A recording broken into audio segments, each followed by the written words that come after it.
the issue of, was it gender-based violence and femicide?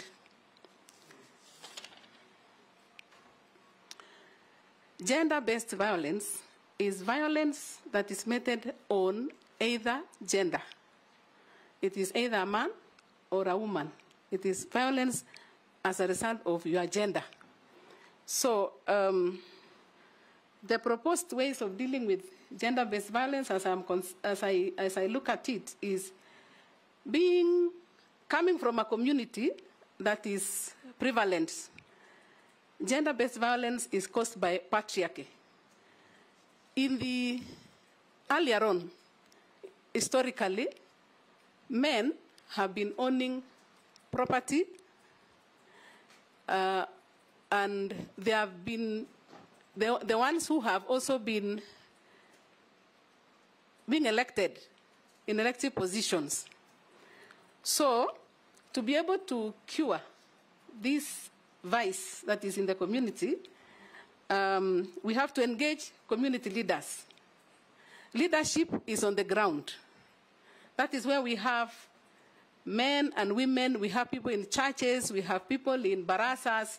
So those are the people that I will engage together with my team and the members of the counties, because the counties are, devolution is on the ground.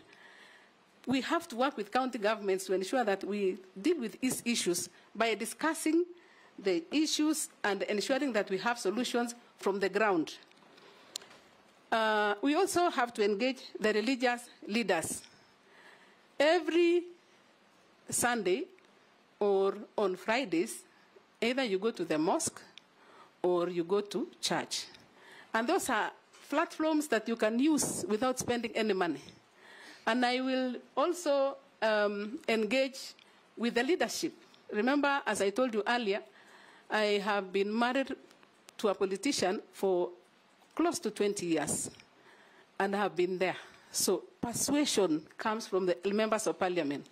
They are the ones who, once they appear in a place, members come, people come. So we'll use that opportunity to ensure that we pass our agenda to the forums that members of parliament have. I know there are gender desks which are there at the police stations. And as far as I'm concerned, they are not very effective, because a person who has had a challenge with being battered will not be very happy or not easy to go and report such a thing in a police station. Especially if the policeman who is dealing with gender issues is a man, if the person is a man. I propose that we have gender desks being manned by a woman and a man, and possibly transfer them to hospitals, so that when you go to hospital, you report. Yes, Mr. Speaker, as much as I agree with the nominee that there's gender-based violence, but it can be on both sides. There's also violence from women to men. So the police must be careful. There's not only women who are being by rights or being molested. Mr. Speaker, she has mentioned that. That's why she has said actually that you have a policeman and a policewoman. Yes. So that if Junette is beaten by the wife, at least he can go to hospital. Thank you, member, for that. So I was saying, it is important that we move it to hospitals, because once a person has a challenge, they are able to go to hospital, be treated, report, be treated, and also have psychosocial support, because these cases are very bad. You report and you do not get treatment, you don't get psychosocial support, you go back home. That is why most of them after that commit suicide. So it is important to have a desk that have all those things, the treatment, the reporting, and the psychosocial support. There is also a gap in the Evidence Act. It does not address gender-based violence issues. It talks about homicide, but there is no femicide. So it is important that we amend so that it is specific, because if you go to a police station, they take your evidence based on homicide, which is general, killing of a person. But gender-based violence cases and femicide should be very, very specific in the Act. Sorry, Honorable Speaker. I almost referred to you as Chair, Honorable Speaker. And I remember the obvious. Madam Hannah, are you then proposing that we should redefine homicide to femicide, or isn't both is a killing of a human being, whether it is female or a man who has been killed? So if the gap you see is in a definition, what I wanted to hear from you at the policy level as a cabinet secretary in charge of this ministry, what are the policy proposals that you would push through? And I hear what you're saying about legislative amendments. That might be a policy proposal, but I don't know whether defining femicide and homicide changes the fact that a human being has been killed. It is policy proposals that would, for instance, working with GAO officers, National Government Administration officers, the National Police Service officers, other government agencies, to even educate girls from a young age in schools. How do you handle relationship issues? How do you handle people who are being mean to you, people who are expressing violence, even verbal violence to you? That's what I wanted to hear, but I see you now delving onto definitions in law. Whether it is femicide or homicide is a killing. And I don't know, you're the lawyer, I'm not a lawyer, but both are killing. And I don't know whether it is right to kill a man and wrong to kill a woman. Both is murder. Let me first define what femicide is. We know it. Yes.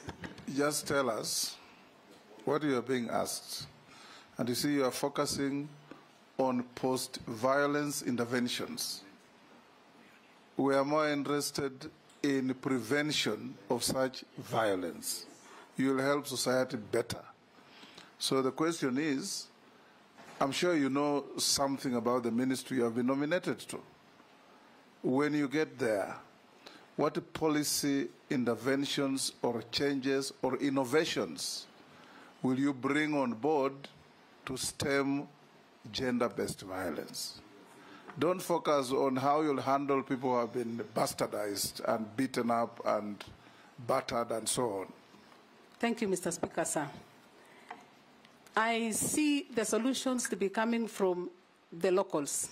So one of the policy measures that I will propose is to include the gender-based violence issues in the education system. Because right at the education level, that is where children can learn even how to report and when to know when they are being violated. So put it in the education system. Propose together with the other line ministry on how to deal with issues of gender-based violence at the primary schools and at the secondary school as a curriculum.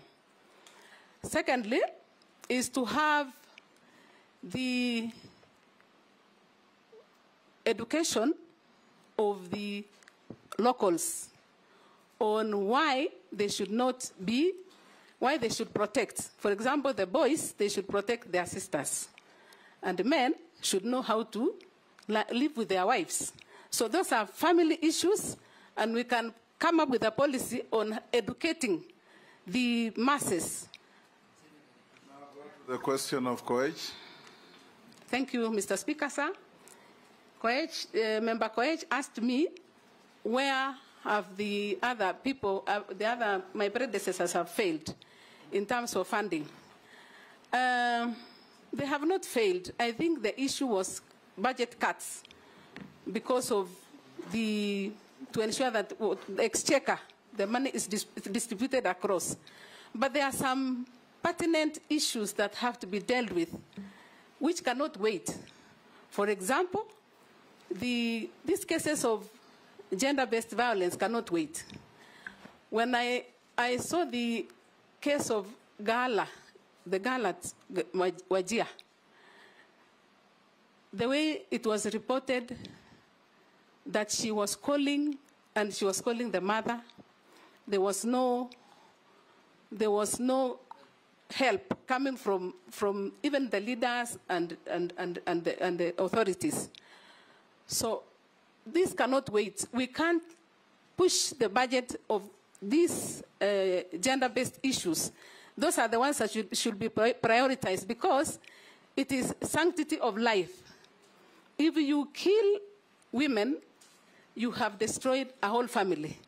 If you kill girls, you have destroyed a whole generation.